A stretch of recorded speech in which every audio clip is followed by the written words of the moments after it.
Hey guys, how are we doing? Following on from our power video, showing you how to auto feed the power reactors using modular routers and refined storage. As discussed, I feed my refined storage and my reactors with mystical agriculture. This is by far the best way of getting resources passively without the need of any sort of mining tools or anything really. Just the basic resources to make your seed. It's a phenomenal mod. I fully love it, and I haven't barely scratched the surface of what this mod can do.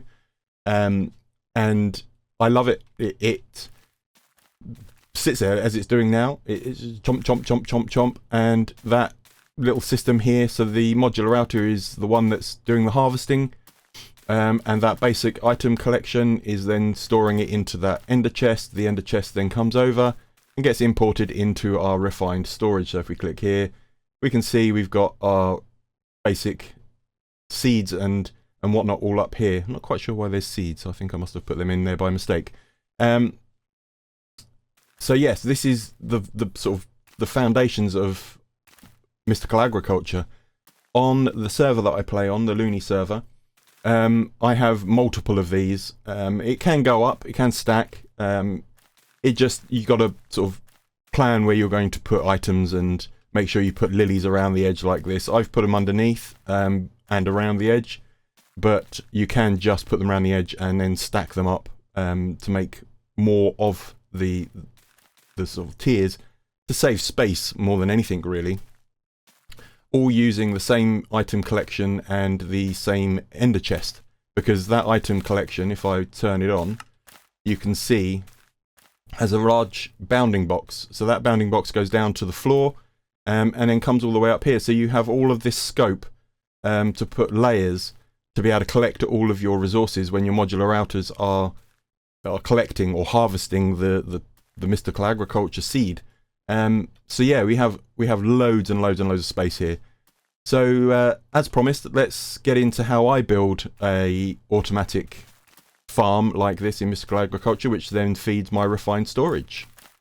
Alrighty, so as you can see, I've marked out on the floor here a little grid. This is to produce what I've got here. Of course, you can dig it into the ground, so your farm level is level to the ground. It suits you however it suits you. Equally, you don't need to have the water underneath. For the lily pads, that is just a growth accelerator. You can just have it so your lily pads all go around the edge, a bit like this. It all depends on how many lily pads you actually can produce, as they are not the cheapest things to create. You need 3 of these fertile essences, which early game can be a pain to get unless you already have a mob farm which is already collecting these items. But yes, it's not the cheapest things to make. But the more you have, the more growth acceleration you have stacked. Each one of these lily pads works 4 blocks all the way around it. So it'll work 4 blocks this way, it'll this way, 4 blocks this way, 4 blocks this way. So as you can see, the more you have, the better the rates are that it will then give you. So I've done it this way so that I have a pool of water. I can go in and add more lily pads to that. Generally, I don't have them around the edges. This is just for demonstration purposes. I prefer to have them underneath. It's completely up to you. This farm is completely up to you. I'm just showing you my way of auto collecting this item and storing into my refined storage. So this is all down to however you would like to have it. I'm going to replicate this so that you can see. I have an 11 by 11 square, which leaves us 9 by 9 inside. That is the size of what we want for our farm. So we just basically need to make a frame. I'm not going to bore you with making the frame. Like so. This then gives us somewhere to hold our water. If you haven't already, the Chalice... Ooh, it doesn't like me doing it when I'm creative like that. Is a great way of having infinite water on you at all times. The only thing you need to craft really or get hold of is a void tier, which again, if you have a mob farm and you've been to the nether, you've got your ghast tier, it's pretty easy to make, and very well worth the efforts of going and getting that ghast tier to make this void tier. This chalice is just amazing. So anyway, let's fill up our little pool here, and then basically I just go in and add a whole bunch of lily pads. You can add them in whichever order you like. You can be sporadic, you can be more defined, you can fill the whole lot really if you wanted to, but I just kind of like this because it all works within 4 blocks of each other, so most of the farm here is going to get caught. I could also put one in each one of these little segments, like so. Right, so I've put glass there just purely so that you can see what's going on, but I'm just going to build this back up with stone, because you don't need to see inside of this one. We are just building it. Alrighty, so now we have the air gap, if you like, where the lily pad is, because as much as a lily pad is a couple of pixels tall, it still takes a whole block space to be there. Now I've used stairs all the way around here, except for these corner ones, to keep the farmland hydrated. Unlike vanilla farmland, the mystical agriculture farmland doesn't revert back to its dirt form if you don't hydrate it. Hydrating it is just purely a way of enhancing the farmland to grow what you want it to grow. So we just go around again with some stairs to add water for the hydration, and then in the corners just cap those off with a nice block. I've used some pretty amethyst chiseled blocks, but any block really.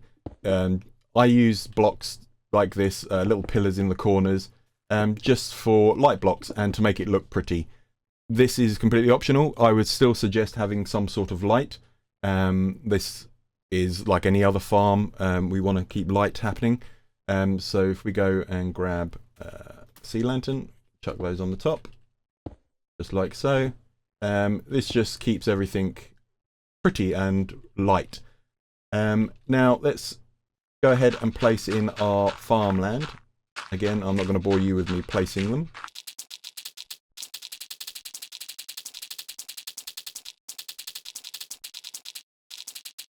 Like so. And as you did see, when you place a block on top, it then does revert back to its dirt form. So that side of things is still an issue.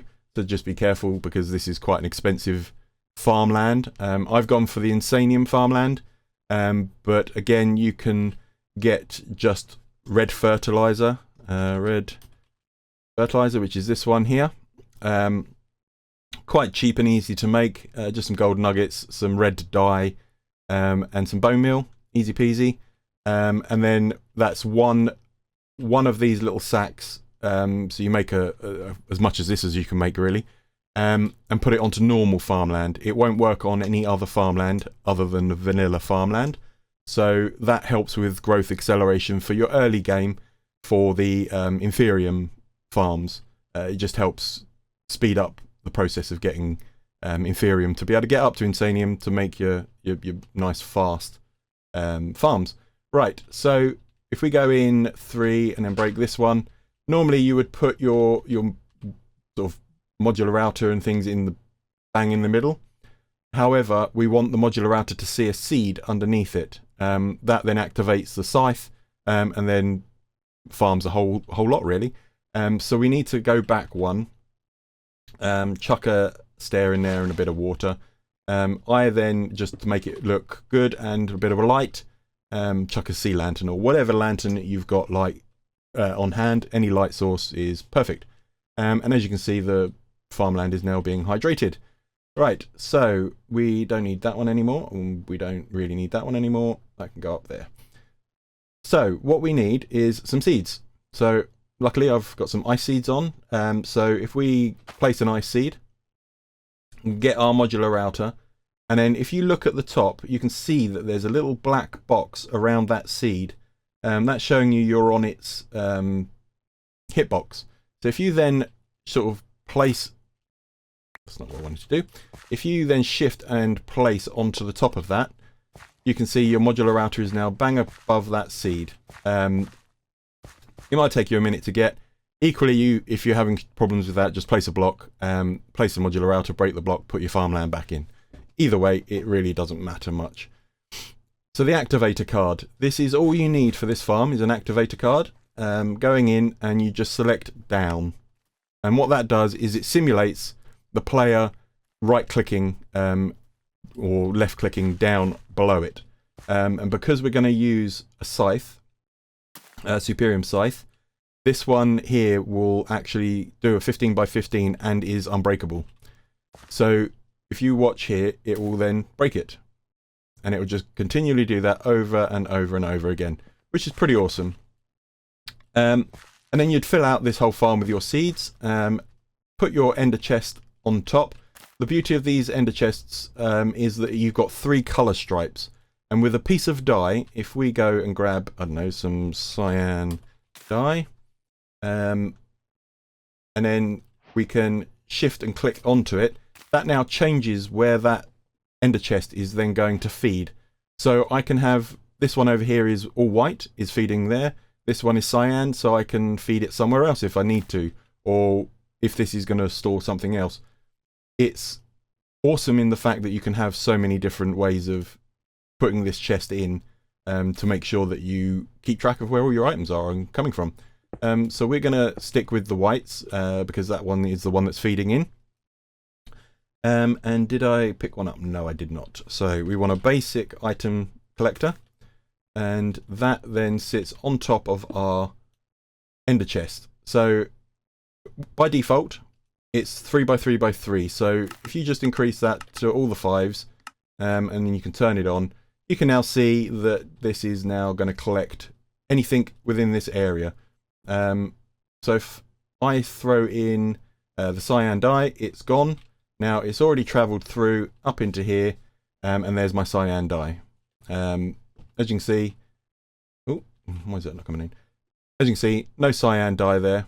It's all just essence, and throw that one in, and there's my cyan dye. So it's pretty awesome, very, very quick at what it does. So very well worth all of this setup. Now, by default, you get a 9 by 9, or sorry, a 3 by 3 square with the ender chests. And if I place this down on the ground, go and get my cyan dye. Where did I put my cyan dye? Here it is. So if we change this to cyan, you see you get a 3 by 3 grid. Now if you get some ender eyes, and then shift and right click onto it, you can see capacity is increased to 18, capacity increased to 27. Now that is the maximum that it will give you, is 27. So now you can see we've got the larger capacity. That helps if you have got lots of these farms going and the rates are silly high that the ender chest is getting bogged up. I've not managed to get to that point, and I've got, I think, 4 or 5 of these farms running on this full tier, and I've not yet managed to fill an ender chest. It sucks it out and puts it away very quickly. So yeah, so this is basically our system. We've got this scythe here. We can put speed upgrades in. That just basically clips it quicker. The second it grows, it clips it. It's done. Let's go around. Where's my chalice? Let's go around and fill in our water on the sides. But as you can see, you don't really need it. This is all hydrated except for this line because we're not in the center. If we were in the center, the whole farmland would be hydrated, but because it's not, we need to just add a little bit of water around the edges, and because I like things to be equal, I just do it across the whole farm. And that's it, really. That's the farm up and running. Now it's just a case of getting your seeds. The seeds that I'm using for this are coal, uranite, redstone and ice are the seeds that I've got running for this farm. So this basically is purely here running my reactors' fuel sources. and this is what we discussed in our last video, creating the dry ice for the cooling of our reactor. And basically the seeds, this ice seed here, is going to go into here, create all of our lovely packed ice to make blue ice, which this is then going to create, just like so. And off it goes. So yeah, that's the mystical agriculture farm in a nutshell, really. The way that you make your seeds is via almost like a ritual system. Let's see if we can find what we need here. Here, so infusion altar is what we are needing. So the beauty of the infusion altar is that when you place down the first block, it then ghosts all of the place you need to put the pedestals. So if we go around and place all these pedestals, like so, that's our infusion altar done. It was really as easy as that. We do need, however, a redstone block. So let's take some redstone out of there. So you have to power this with a redstone block. Or a powered redstone of some form. That allows this to run this sort of ritual to get your seed. Without the power, it won't do anything. So let's get rid of all of this and type in mystical and prosperity. So this is the seed you need, a prosperity seed. And let's have a little look, see what seeds that we can make. Nice easy seed, shall we? So let's go with the ice seed. And up here you can see on the tabs you've got the infusion crafting. That's the one that you need. So we need inferium and we need just normal ice. So this is actually a very, very cheap seed. So if we go back in here, type in at mystical inferium, and we should see inferium. You get bucket loads of this when you are killing mobs, mining, early game. You will need many stacks. I can't even begin to tell you how many stacks you are going to need to craft up to superium. It's crazy amounts. And let's grab ourselves let's grab ourselves some of them. Right, so literally all you need to do is just click these onto the altars, and then 4 of these, and then if we then pop a prosperity shard, and off it goes. It doesn't take very long, a couple of seconds, and it's done. There's your ice seed. Right click to grab it, and then go to your farm and then plant it. Easy. And that is for all of these seeds. Some are a little bit more expensive and complicated. These nitro crystals require a lot of nitro to be able to get, and you need insanium. So pay attention to what you need. Early game, get your early game resources, and stone, dirt, air, all of those sorts of things. Get those done early game. You won't have a reactor early game, but you will need to get other resources. Stone is a great one to get early game because you don't need to go mining for it. And early game you don't have silk touch, so you'll end up with cobble, then you have to smelt it, which is costing you more coal or burnable resources, whereas this actually just grows you stone. So if we go, oh, it's in there again, isn't it? Right. If we go to stone, we've got stone seed. So if you click on stone seed and then infusion, you can see it is purely just 4 blocks of stone and some inferium. That then gives you this stone essence. If we click on the stone essence, you can see here with a bit of coal, it gives you 20 blocks for relatively nothing really, and a little bit of coal, and you're already running coal because you need that to run a reactor or whatever you need. So yes, stone is a very good one to start with. I think this is pretty basic. If you guys have got any other quick ways of setting this up, I would be more than happy to hear them in the comments. Please do let me know. I've just found that this is an easy way to get started on these farms automatically. So once you've placed your seed, you don't need to worry about it. It is just going to do everything for you all through this ender chest into your refined storage. We've obviously got all auto crafting happening here for all of our bits, but equally you don't need to do that. You can just purely tell it you want to have, I don't know, let's go to packed ice. I want to get some packed ice. So I go here, you can see the essence, you click the plus, it pulls everything. That's what I love about refined storage. It pulls everything you need, and then there's your 20 packed ice. It's so simple. Anyway guys, I hope that gives you a little insight into how to start up an early game Mystical Agriculture. If you have any comments, questions, please do put them in the comments. And I hope to see you in the next one, where we are going to discuss how to make a super flat in All the Mods 9, because it is not as simple as just asking for a super flat world. Thanks a lot, guys. If you enjoyed, like and subscribe, and I will see you all in the next one. Bye-bye now.